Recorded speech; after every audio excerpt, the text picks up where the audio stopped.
আসসালামু আলাইকুম রহমতুল্লাহি বারাকাতু। এখন আছি ময়মনসিংহ কৃষি বিশ্ববিদ্যালয়। এখন একটু ঘুরবো। তো টিম মেম্বাররা একটু আসো ক্যামেরার সামনে।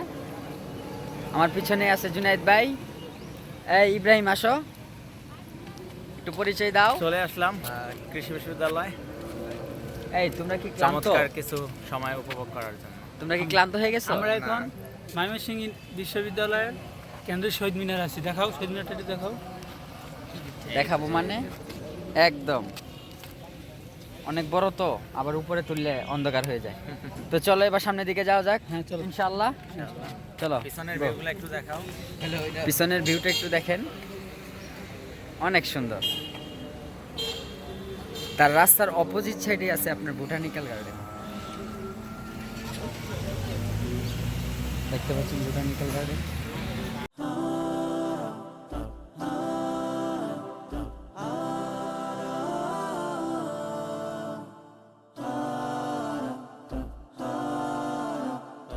এখন যে রাস্তাটি আমরা প্রবেশ করব সেই রাস্তাটির দুই পাশ ঘেরে শুধু আম গাছ আর আম গাছ। ক্যামেরায় আসলে ফুটানো যাচ্ছে না, কারণ ওয়েদারটা খারাপ, রৌদ্র নেই, আলো কম, তাই আমি আসলে বোঝাতে পারতেছি না। তারপরও যতটুকু বোঝা যায়, খালি চোখ ছাড়া কেউ হয়তো উপলব্ধি করতে পারবে না যে কত চমৎকার আম বাগান। পুরো রাস্তাটা জুড়ে দুই পাশে দাঁড়িয়ে আছে আম গাছ, মাঝখানে পিচ ডালা, কালো রাস্তা। আসলে অনুভূতিটাই অন্যরকম করে দেয়, মনোমুগ্ধকর। আম বাগান থেকে চলে আসলাম লিচু বাগানে। এখানেও সেম আম বাগানের মতো, ওখানে ছিল আম গাছ, এখানে লিচু গাছ। দুপাশ ঘেরে দাঁড়িয়ে আছে সারি সারি লিচু গাছ। যদিও লিচুর সিজন নয়, তাই লিচু দেখতে পাচ্ছি না, শুধু গাছ। ভাই আমার মনটা তো খারাপ, কেন? ধান খেত নাই, সব ধান কেটে ফেলছে। হ্যাঁ, আর সবচেয়ে মজার বিষয় ছিল, যেটা চোখে লাগার মতো, কৃষি বিশ্ববিদ্যালয়ে প্রচুর পরিমাণ ধান ক্ষেত লাগানো হয়। আমরা যে সময়টাতে আসছি এখন শীত, ধান পেকে গেছে, তাই ধান কেটে ফেলা হয়েছে, যার কারণে সবুজ সমারোহটা আর খুঁজে পাচ্ছি না। এই মুহূর্তে আছি একটি নার্সারি দেখার জন্য আসছি, আমার মেম্বাররা আছে সাথে। কি অবস্থা তোমাদের? হ্যাঁ, আলহামদুলিল্লাহ, খুব সুন্দর একটা নার্সারি। ইব্রাহিম কোথায়? এই যে চমৎকার লাগতেছে, শীত লাগতেছে ভাইয়া, জ্যাকেট কিন্তু পরে ভালছি, বুঝছো? তাই হুম। গাছ, ফুল গাছ সব। নার্সারিটা চমৎকার, তাই না? তোমার বন্ধুর সাথে কথা বলবা? যে গোলাপ বাগান। তাই চমৎকার। রৌদ্র চেয়েছিলাম, প্রচন্ড রকম রৌদ্র এসেছে এখন, আল্লাহ দিয়েছে। জ্যাকেট কিন্তু খুলে ফেলছি, তাই রোদের কারণে। অনেক রৌদ্র উঠছে, এবং শীতের মধ্যে এই রৌদ্রটা খুব আরামদায়ক। রৌদ্রের তাপে শরীরটা হালকা হালকা গরম হচ্ছে, অনুভূতিটা ভালোই লাগছে। ইব্রাহিম এত উপরে কিসের জন্য? ইব্রাহিম উপরে উঠছে, চাঁদের দেশে যাবে হয়তো। ইব্রাহিম কি বলে ভাইয়া? তাদের দেশে যাবা? তাদের দেশে যাবা? ব্লগ করতে যাবে। চাঁদের দেশে কি ব্লগ করতে যাবা? হ্যাঁ হ্যাঁ। তাই এনার মাস ভিতরে দেখা যায় না। আমাদের নেক্সট ব্লগ কোথায়? চাঁদের দেশে? ইনশাল্লাহ আশা করা যায়। কথা বলো না, আছে তুমি কি ময়মনসিংহের ভাষা পুরোপুরি পারো? ময়মনসিংহ তো এইভাবে থাকা হয় না, তাই ময়মনসিংহের ভাষাগুলো এরকম চর্চা নাই, যতটুকু পারি। ওর বাড়ি আসলে ময়মনসিংহ, বাট ও বেশি দিন থাকেনি। ওর ছোটোবেলার পড়াশোনা স্টার্টিং হয় বগুড়া থেকে, তারপর ঢাকাতেই শিফট করে, যার কারণে ময়মনসিংহের ভাষা ও জানে। কিছু কিছু ভাষা জানা আছে। আচ্ছা, তোমাদের ময়মনসিংহে তো সবাইকে কি বলে সেটা বলো। সবাইকে ধরো, একসাথে আমি অনেকজনকে বলতেছি সবাই। বেহেই, বেহেই। আমরা বেহেই একসাথে আছি না, দেখতাছি না, ঘুরতাছি, তো ভাল লাগতাছে না, বুঝিন না কে রে। যাক, ভালো লাগলো তোমার ভাষাটা। আচ্ছা ধরো তুমি এটা বলো যে আমি ঢাকা যাবো, বা সবাই মিলে ঢাকা যাই। আমরা বেহেই মিল্লা ঢাকা যাই আমরা। ওয়াও, চমৎকার। আচ্ছা তারপর ধরো আমি গাড়িতে উঠবো, এখন তুমি আমাকে বলতেছো গাড়িতে উঠো।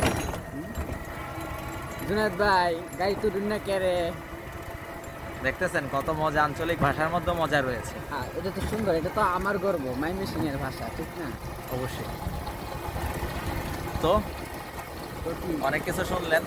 ভাই তোমার ভাষায় একটু শোনাও না, মানে আমি আসলে আমারটা হচ্ছে বাংলিশ টাইপের আর কি, মানে শুদ্ধ অশুদ্ধ সব মিলানো, মানে একদম কি বলে খিচুড়ির মতো, খিচুড়ি টাইপের কথাবার্তা বলি। শুদ্ধ বলতে পারি না, আবার একেবারে যে খিচুড়ি ওইটাও না। চেষ্টা করি মিলাই জিলা বলার জন্য আর কি, এভারেজ টাইপের কিছু একটা হলেই চলে, এর চাইতে বেশি কিছুর প্রয়োজন নেই। কৃষি বিশ্ববিদ্যালয়টা অনেক বড়, বুঝছই? হ্যাঁ বুঝেছে। ওয়াও, কালভার্ট অনেক বড়। আমার আসলে জানা নেই এটা কত আয়তন নিয়ে করা হয়েছে, তবে সংশ্লিষ্ট কারোর সাথে আলোচনা করলে হয়তো বা জানা যেতে পারে যে কত একর বা কত পরিমাণ জায়গা নিয়ে তারা এটা করছে। এটার ভিতর ভাই সব কিছু আছে, গরু, ছাগল, পাখি, মাছ, যা হ্যাঁ। অল এভরিথিং সব কিছু এটার ভিতরে আছে। এটা জানি এবং বুঝতে পেরেছি।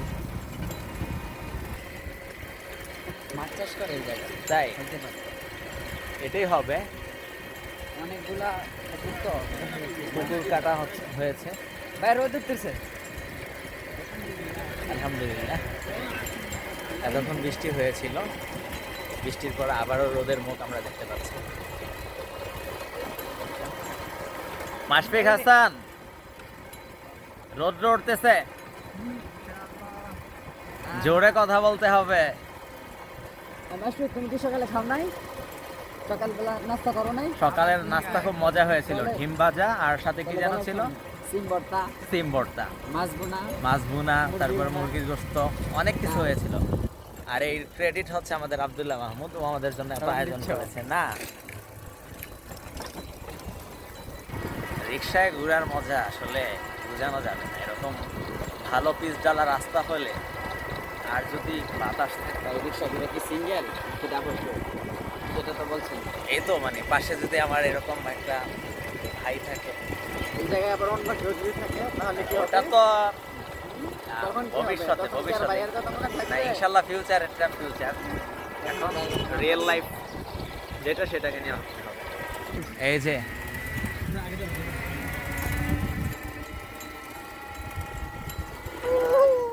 আমরা সবাই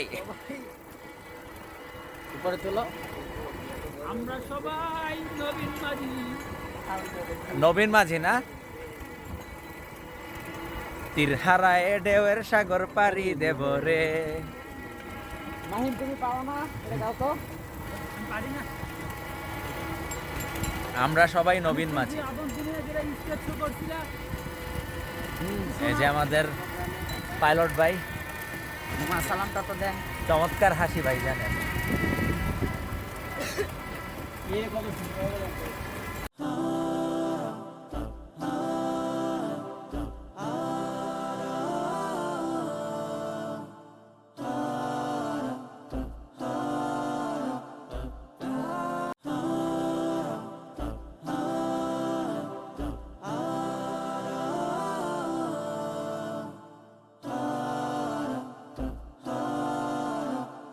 বন্ধুরা দেখতে পাচ্ছ নদীর পাড়টা কি সুন্দর। তা আমার বন্ধুকে বলছি, ও পরামর্শ দিচ্ছে, তারপরে দেখি ও কি করে, কি চিন্তা করে, তো কি নৌকা নিবে কি না। ও দেখে মুগ্ধ, নদীটা অনেক সুন্দর। এর আগে আমরা নদীর মধ্যে আসছিলাম, তো তার কাছ থেকে তারপরে শিওর হয়ে জানবো তার অনুভূতি বা ফিল কেমন বা কি সুন্দর। অনেকটাই মানে রাস্তার পাশে নদীর মাঝখানে নদী, ওই পাশেও মায়েন। সবাই সবার মতো করে সময় পার করতেছে। হ্যাঁ। কিছু বলো। হাই বন্ধুরা, কি অবস্থা? এই যে আমরা এখন নদীর পাড়ে আসলাম, খুবই ভালো লাগতেছে। দুই পাশে এলাকা, মাঝখানে নদী, এর বিষয়ে তুমি কি বলবা? ঠান্ডা বাতাস খুব ভালো লাগে। আপনার কাছে এমনও ভালো লাগে অনেক কিছু, আর এই অনেক বিশেষ কিছু করে ভালো যদি লাগে বলতে শুধু ঘুরতে ভালো লাগে, ঠিক আছে? আচ্ছা, আর অন্য খাইতে? কিছু না। কথা বলতে বুঝো, বুঝছো? আচ্ছা তুমি কি খাইতে চাও শুনি। যারা ঠিক এই মুহূর্তে এই জায়গায় ফুচকা আসতে বলে। ফুচকা না, তাহলে কিন্তু আজকে আর তোমাকে রাতের ভাইয়া, খাবার এই দেওয়া মুহূর্তে হবে কি না। খাবা? ফুচকা? এই মুহূর্তে দেখি তুমি খাইতে চাইলে খাওয়াবো ফুচকা, বাট ফুচকা আমার পছন্দ না। কেন ভাইয়া? একজন আমাকে একটা কথা বলছিল ফুচকা নিয়ে, মন্তব্য করছে, পরে আমি বলতেছি না, ফুচকা আসলে চুজ করি না আমি। ঠিক করো নাই কিন্তু। না, যেহেতু আমরা খাবার খাবো, যেহেতু রাত্রের খাবার খেয়ে আমরা গাড়ির মধ্যে উঠে যাব, তো তুমি আমার শালার বিষয় নিয়ে কি বলতে চাও? বাট ও মানে লজ্জাবোধ মনে করতেছে। তুমি কি মানে তোমার শালা ইব্রাহিমের কথা বলছো? হ্যাঁ হ্যাঁ হ্যাঁ, আর কি ভাইয়া মানে আসো, বুঝলাম না। আচ্ছা ও যদি তোমার বোনকে বিয়ে করতে চায় এটা কোনো সমস্যা নাই, তুমি কিছু কন্ডিশন তাকে দিয়ে দিবা, সেটা সে ফিল আপ করলে তারপর হবে। না, ইব্রাহিমের কথা হচ্ছে যে এটা যে আমার বোন বিয়ে দিই বা না দিই, কিন্তু আমি আপনাকে দুলাভাই বলবো সবসময়। তাই না? তো হ্যাঁ, ওর ইচ্ছা যে আমাকে সবসময় দুলাভাই বলবে। ঠিক আছে। বরাবরের মতো আমি মাশফিক হাসান, আমার পাশে আছে মাইন শিকদার, হ্যাঁ, আসসালামু আলাইকুম রহমতুল্লাহ। আরও আছে আমার বন্ধু জুনেদ জামশিদ। আসসালামু আলাইকুম রাহমাতুল্লাহি ওয়া বারাকাতুহু। আসসালামু আলাইকুম ফ্রেন্ডস, কেমন আছো? জায়গাটা দেখতেই পারছো বন্ধুরা যে আমরা কতটা মজা করছি, ছবি তুলবে নাকি কেউ? আছে কেউ? দেখো আমি যাচ্ছি, আমি পিছলে যাই। অনেক এনজয় করতেছি। বাট এটা হচ্ছে যে ময়মনসিংহের জন্য কোন জায়গাটা বলো তো? এটা circuit house, Zainul Abedin park plus Brahmaputra নদীর একটা সাইড, মানে না একটা সাইড না, নদীটাই পুরো এখান দিয়ে বয়ে গেছে।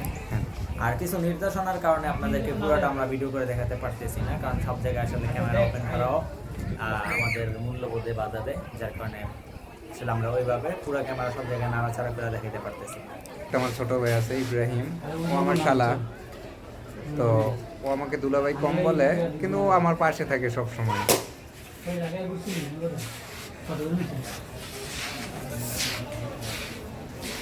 বাট এটা উইরা বসছে। তো এটাকে কি সাইরা দিবা নাকি তুমি নিয়ে যাইবা? কি করবে? এটা নিচে কি করবা? কবুতর না, বিক্রি করো, করবা, তাই না? দামি কবুতর এটা, অনেক দামি। নিবি? আরে কি আর অনেক দিন পাগল হয়ে গেছে। এটাকে ছেড়ে দাও তুমি। পরে অন্য কেউ তাই পরে তোমার দেবো। তাহলে তুমি